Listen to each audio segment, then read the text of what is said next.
Selamat datang di Jejak Kerajaan Nusantara. Surabaya, kota besar yang tak hanya dikenal sebagai pusat perdagangan dan industri, tetapi juga menyimpan legenda yang telah hidup selama berabad-abad.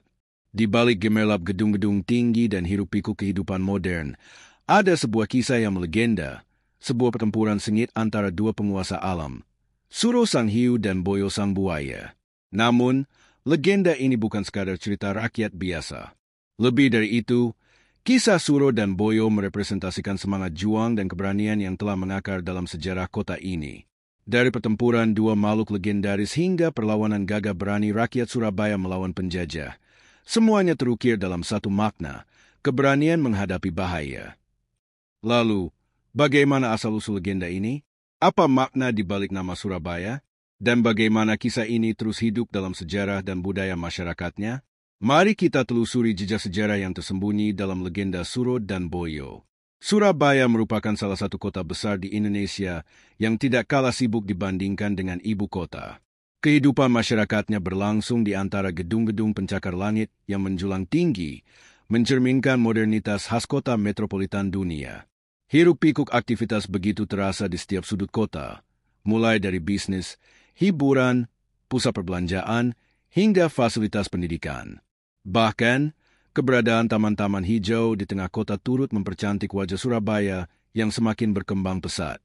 Namun, sebelum mencapai titik modernitas seperti sekarang, Surabaya memiliki legenda yang mewarnai sejarah asal-usul namanya. Legenda tersebut berkisah tentang dua makhluk perkasa yang menjadi simbol kota ini, yakni Suro dan Boyo. Kedua makhluk tersebut tidak lain adalah seekor ikan hiu dan buaya, yang diyakini sebagai penguasa perairan dan daratan pada masanya. Dikisahkan bahwa Suro, Sang Hiu, dan Boyo, Sang Buaya, adalah dua makhluk yang sama-sama tangguh, cerdik, dan berkuasa di wilayah masing-masing. Mereka dikenal memiliki sifat yang rakus serta ambisi besar dalam mempertahankan dominasi mereka. Namun, kerakusan dan keinginan untuk memperluas kekuasaan membuat keduanya seringkali bersinggungan dan berkonflik. Tidak ada yang mau mengalah satu sama lain, sehingga permusuhan di antara mereka berlangsung dalam waktu yang sangat lama. Tahun demi tahun berlalu, pertempuran antara Suro dan Boyo terus terjadi tanpa henti. Setiap kali bertemu, keduanya selalu bertarung dengan sengit demi mempertahankan wilayah kekuasaan masing-masing. Ketegangan ini membuat suasana di sekitar menjadi tidak kondusif. Bahkan masyarakat yang tinggal di daerah tersebut turut merasakan dampak dari konflik berkepanjangan itu.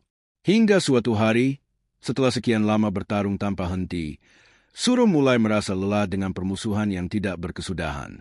Ia pun mengajukan tawaran perdamaian kepada Boyo. Harapan akan adanya ketenangan mulai tumbuh di hati masyarakat yang selama ini merasa resah dengan perseteruan keduanya. Mereka berharap bahwa perdamaian ini akan membawa kedamaian bagi kehidupan mereka. Mendengar tawaran Suro, Boyo pun menyambutnya dengan baik. Mereka akhirnya sepakat untuk membagi wilayah kekuasaan secara adil. Suro diberikan kewenangan penuh atas lautan, sementara Boyo menjadi penguasa daratan. Garis batas antara kedua wilayah tersebut ditentukan berdasarkan pasang surutnya air laut. Kesepakatan tersebut juga mencakup aturan bahwa masing-masing pihak tidak boleh melanggar batas wilayah yang telah disepakati. Suro tidak boleh memangsa di daratan, begitu pula Boyo yang tidak diperbolehkan berburu di lautan. Bagi masyarakat sekitar, perjanjian ini bagaikan angin segar yang membawa ketenangan setelah sekian lama hidup dalam kerakutan akibat peperangan antara dua penguasa tersebut. Untuk beberapa waktu, baik Suro maupun Boyo menaati kesepakatan yang telah dibuat. Perdamaian pun akhirnya tercipta, dan masyarakat dapat kembali menjalani kehidupan mereka dengan lebih tentram. Sayangnya, perdamaian antara dua penguasa ini tidak berlangsung lama. Suro, yang awalnya berjanji untuk menaati kesepakatan, ternyata melanggar perjanjian tersebut. Ia diam-diam menyelinap ke sungai untuk mencari makan, meskipun seharusnya wilayah itu berada di bawah kekuasaan Boyo. Dengan tindakan ini, permusuhan yang sempat mereda pun kembali memanas. Kesepakatan damai yang telah disepakati sebelumnya seakan sirna begitu saja. Boyo merasa dikhianati. Sebagai penguasa daratan yang mencakup sungai, ia tidak bisa menerima tindakan Suro yang melanggar batas wilayahnya. Boyo pun langsung menghadang Suro, menuntut penjelasan atas tindakannya. Namun, Suro tidak mau mengakui kesalahannya. Dengan liciknya, Ia berdalih bahwa sungai bukan hanya bagian dari daratan, tetapi juga masih termasuk dalam wilayah kekuasaannya sebagai makhluk air. Perdebatan pun tak terhindarkan. Boyo bersikeras bahwa sungai adalah bagian dari daratan, sehingga hanya ia yang berhak untuk menguasainya. Sementara itu, Suro tetap mempertahankan argumennya, meyakini bahwa air sungai adalah bagian dari habitatnya sebagai ikan hiu. Ketidaksepakatan ini memicu amarah keduanya, dan akhirnya pertarungan besar pun pecah kembali. Pertempuran antara Suro dan Boyo kali ini lebih ganas dibandingkan sebelumnya. Mereka saling membelit, menerkam, dan menggigit satu sama lain. Air sungai bergolak hebat akibat pertarungan sengit mereka, menciptakan riak-riak yang menggambarkan betapa dahsyatnya pertempuran itu. Tidak ada yang mau mengalah. Suro dan Boyo sama-sama berusaha membuktikan bahwa mereka adalah yang paling kuat. Dalam pertarungan ini, keduanya menggunakan segala kekuatan yang mereka miliki. Suro dengan ketangkasan dan kecepatannya sebagai penguasa lautan, sementara Boyo dengan kekuatan rahangnya yang luar biasa sebagai penguasa daratan dan perairan dangkal. Tubuh mereka berkali-kali terluka, namun mereka tetap bertahan dan terus bertarung dengan penuh amarah. Tak hanya makhluk-makhluk di sekitar yang menyaksikan pertempuran ini, tetapi juga masyarakat yang tinggal di dekat sungai. Mereka merasa cemas, karena pertarungan Suro dan Boyo bisa berdampak buruk pada kehidupan mereka. Setiap kali keduanya bertarung, ekosistem terganggu, perburuan menjadi sulit, dan ketentraman di sekitar sungai pun terusik. Pertarungan ini menjadi bagian penting dalam sejarah kota Surabaya.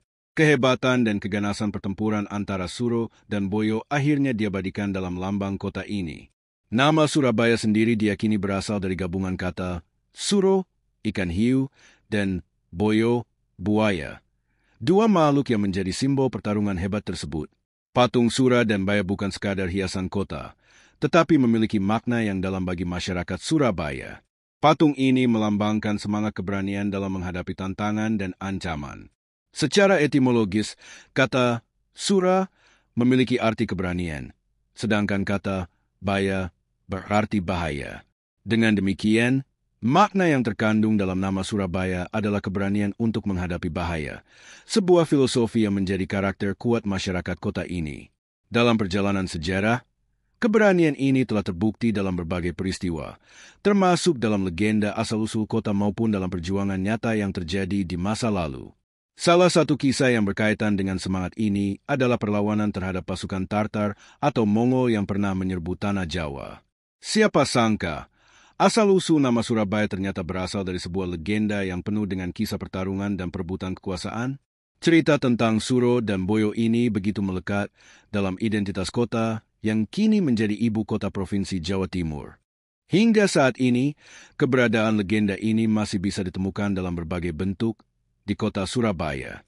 Patung Suro dan Boyo yang menggambarkan pertempuran sengit mereka bisa dengan mudah dijumpai di berbagai sudut kota. Salah satu patung paling terkenal berdiri gagah di depan kebun binatang Surabaya, menjadi ikon yang tak terpisahkan dari kota pahlawan. Tak hanya itu, hampir semua benda khas Surabaya memiliki lambang ikan hiu dan buaya. Bahkan, oleh-oleh khas kota ini seperti lapis kukus pahlawan Surabaya pun menggunakan simbol Suro dan Boyo. Nama oleh-oleh ini juga terinspirasi dari julukan Surabaya sebagai kota pahlawan, yang berkaitan dengan peristiwa heroik pada 10 November 1945. Legenda ini telah menjadi bagian dari budaya dan identitas kota. Setiap kali orang berkunjung ke Surabaya, mereka akan menemukan berbagai representasi Suro dan Boyo, baik dalam bentuk patung, logo, hingga produk-produk khas daerah. Jadi, jika suatu hari kamu berkunjung ke Surabaya, jangan lupa untuk melihat patung Suro dan Boyo yang ikonik. Selain itu, sempatkan juga untuk mencicipi oleh-oleh khas seperti lapis kukus pahlawan Surabaya yang memiliki cita rasa lezat serta mengandung cerita sejarah yang menarik.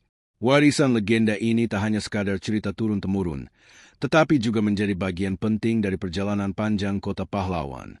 Legenda Suro dan Boyo bukan sekadar kisah pertempuran dua makhluk penguasa lautan dan daratan. Lebih dari itu, cerita ini menjadi simbol keberanian dan perjuangan, sebuah warisan yang terus hidup dalam identitas kota Surabaya. Dari lambang kota hingga patung-patung yang berdiri megah, jejak legenda ini tetap abadi, mengingatkan kita akan semangat pantang menyerah yang telah mengakar sejak dahulu. Sejarah selalu menyimpan banyak pelajaran, baik dari kisah legenda maupun fakta-fakta yang tertulis dalam peradaban. Dan seperti Suro dan Boyo yang kini menjadi bagian dari identitas Surabaya, kita pun bisa belajar bahwa perjuangan dan keberanian akan selalu menjadi bagian penting dalam membangun sebuah peradaban.